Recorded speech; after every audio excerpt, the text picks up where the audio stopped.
I'm a lawyer. Don't hold it against me. I love the law. What can I say? And so it breaks my heart when I see the administration of justice brought into disrepute. And my friends, that is the story we are here to tell you about today. Margaret MacDonald joins me on the phone from Cranbrook, BC. Mrs. MacDonald, you have a terrible story to tell about abuse of the law, and I'd like you to tell it in your own words. What happened to you the other night when you were driving your car? Well, it wasn't the other night. It was on May the 22nd. I had driven in from Jaffrey, which is about 35 miles from here, past a roadblock.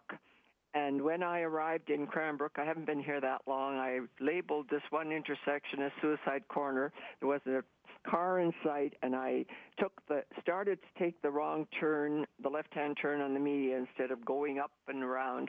And as I proceeded, I knew I couldn't back up, and I proceeded home. As I got to my home, there was a car outside of my home on the street, and it was an unmarked car, black with jacket. And the woman asked me if she could speak with me, and she said she's off-duty RCMP. She's ordered a breathalyzer test. Okay, so they ordered a breathalyzer test, and this is where things got troubling. So a different police car. 2 hours later, I am still on the street, unable to complete it.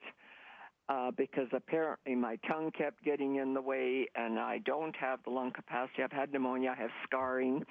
It was only 11 Celsius. I had sandals, a cotton skirt, and a T-shirt, and I was becoming more and more traumatized. My mouth was getting drier. I was trying not to cry, trying to cooperate, and it ended up at close to 3 o'clock in the morning when they called another officer that was very, very abusive and aggressive, and he just charged me with the maximum penalty under the BC law for failing to provide a breathalyzer test. Now, I want to be crystal clear here. You didn't say, I refuse. You didn't say, I'm calling my lawyer. You said, nothing. I had pneumonia. I'm an 82-year-old woman. I don't have a lot of lung capacity. You actually tried to blow 15 times. The first officer tried 15 times. He was just a young gentleman, and I am not knocking the RCMP because nobody has more respect for the law than I have. I had a son in the force for 20 years,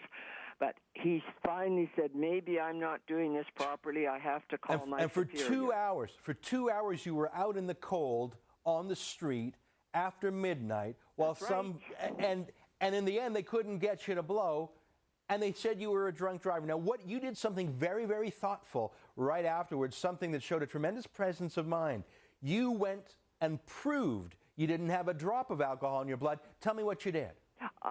Well, after the tow truck was here, I had to clean up my car. At 3 o'clock in the morning, they towed my car away, charged me, and I came in, and of course I was quite traumatized by the whole, and then I thought, well, they're not believing me there. Who's going to believe me? So I phoned the hospital to see if I could come over for a blood test. I phoned the taxi.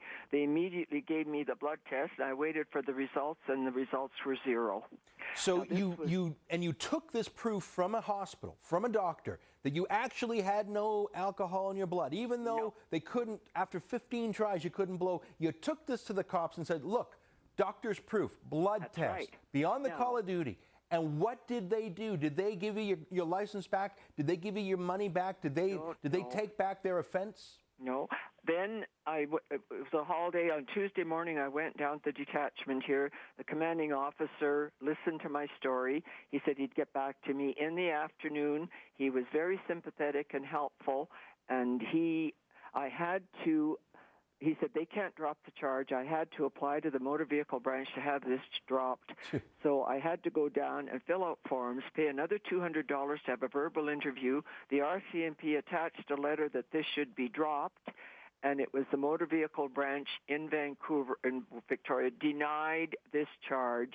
So how much money have you spent out of your own pocket? I am out $6,000, and I have yet to go to court. Unbelievable. Now, the province gave me my license back after 2 months, providing I would wait from July until September for a court date. So here I am now, going into the next year, and I still have to go to court. I still have the $500 fine, and I still have to go to court. And I had to go to Supreme Court and hire a lawyer to defend myself against this. Mrs. MacDonald, I'm afraid we're out of time, but I thank you not only for doing this interview, but for the courage you've shown in the face of, frankly, some bullies. And I wish you good luck, and I hope you see yourself to vindication and, frankly, a refund. Thank you for joining us today, Mrs. MacDonald. Thank you very much, sir. Okay. Well, now we're joined by Joan Crockett, who's been listening into this interview. Joan Crockett, a great media commentator in Calgary. Joan, you heard this interview. I am steaming mad for anyone to go through this, let alone an 82-year-old woman. What's your take? Well, this is a heartbreaking case of abuse by police, and this is exactly the reason why people say we should not be giving police undue powers. I mean, we have the right under our Constitution to have a fair trial, to be protected from unreasonable detainment, and this is exactly why, because the do-gooders will say, oh no, only the criminals should worry, the police won't abuse their power. And then we have an actual case where obviously there was an abuse of power. We have the RCMP already who's reviewing the police's decision. But poor Mrs. MacDonald, she was not only detained for 2 hours outside, as she said, in a T-shirt, and you know, this is at 3 o'clock in the morning when it's 11-degree weather, but she had her car seized. She was basically branded as a criminal, that she had violated the law, and she has still to go to court. And I mean, thank goodness there's an 82-year-old out there who can challenge this kind of thing. Absolutely. I think 9 out of 10 of us wouldn't have the wits or the stamina to do it. I mean, how thoughtful to go straight to the hospital and get a blood test. What bugs me here is that, you know, you don't have to be a lawyer to know that an element of natural justice, as lawyers say, is that you have an independent person making the decision. You have the cops on the one hand and the accused on the other, and an independent person, call him a judge, makes up the decision. So for cops, right on the spot, to have the power both of the cops and the judge. I mean, we've all heard, watched the show Law and Order, we divide things up. The cops don't send someone to jail. They go to court and try and make the case. This is the same law that swept across BC, and it's now coming to Alberta. Am I right? Yes, and in fact, there are 9 jurisdictions in Canada that have this .05 regulation or legislation when the federal law says you have to be over .08. So the provinces are tacking this on. And, you know, there are obviously huge problems with this kind of legislation. And I find it ludicrous, too, that when Mrs. MacDonald went down to the police station, the RCMP obviously had the power to charge her, to find her guilty, to take away her car, to fine her, and yet they couldn't drop the charge. I mean, she took it to the superintendent. They said they couldn't do anything, and now she's faced with having to go to the Supreme Court of BC, which I talked to the Civil Liberties Association this morning. They said that's a $10,000 tab. So these are the prices that we have to pay. I mean, Thomas Jefferson said the price of freedom is eternal vigilance. This is the reason why the public needs to be vigilant when the government starts coming in, the nanny state, saying, oh, we're going to look after these kind of problems, and we don't have to worry about due process. The police will look after it.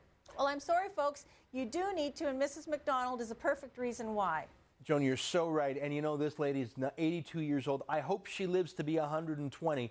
But you know what? To go through another 6 months or a year of this kind of baloney, and she's had a heart attack in the last few months, no doubt because of the stress, is a disgrace. Joan, thanks for joining us to talk about this. We'll look forward to talking to you again soon.